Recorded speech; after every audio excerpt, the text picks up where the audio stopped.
And I would just like to welcome the Minister to the House, and to say, Minister, that I welcome this bill. It's a very sensible change, and I think it's one, certainly from my own contact with people working in the area of social work, that there's a clear advantage to what's happening here, that will be more certainty for a child. They will be more likely to know what is happening.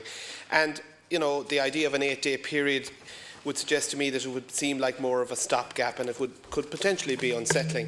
I would also, for children involved, and I realise as well that what we're really dealing with here is a practice had grown up whereby the extension was made for a period of 28 days, and the President of the District Court, I think, rightly directing that correct procedures would be followed, that unless the necessary consent had been provided, that the Court could not make an order for an extension of an interim care order in excess of 8 days. So it seems to me that what's happening here is straightforward, it is sensible, and it will assist the good administration of cases, and that things would be seen to happen in a consistent and coherent fashion, I think, is in everybody's interest.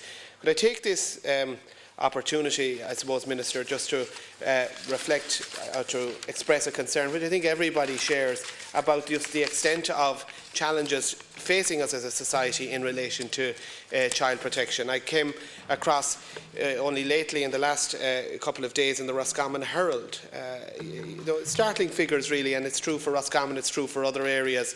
The HSE in Roscommon alone dealt with 754 reports concerning welfare, physical abuse, sexual abuse and neglect of children in 2010.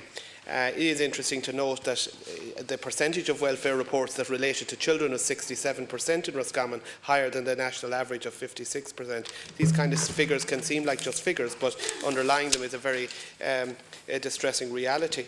I would also like just to take the opportunity to ask you about the EU hotline for missing children. I know that, indeed I discussed it with Senator Van Turnhout yesterday, I know that significant progress has been made since December of 2012, and that we have the hotline, that it will report and allow the reporting of missing juveniles to relevant authorities, to accept tips about missing children and their location, and to provide emotional support to parents. It's available in 20 EU countries, but as I understand it, it's not yet available to the extent that would be hoped for. It's currently available from 8 to 4 and 10 to 8 every day, but I think it is hoped to have it available on a 24-hour-a-day basis from March 2013. So I thought I would just take the opportunity, Minister, to ask you just about progress in that regard. I know from having debated this issue with you before, and others in this House, that you share the concerns that were expressed, and indeed tribute due to people from outside who have been lobbying us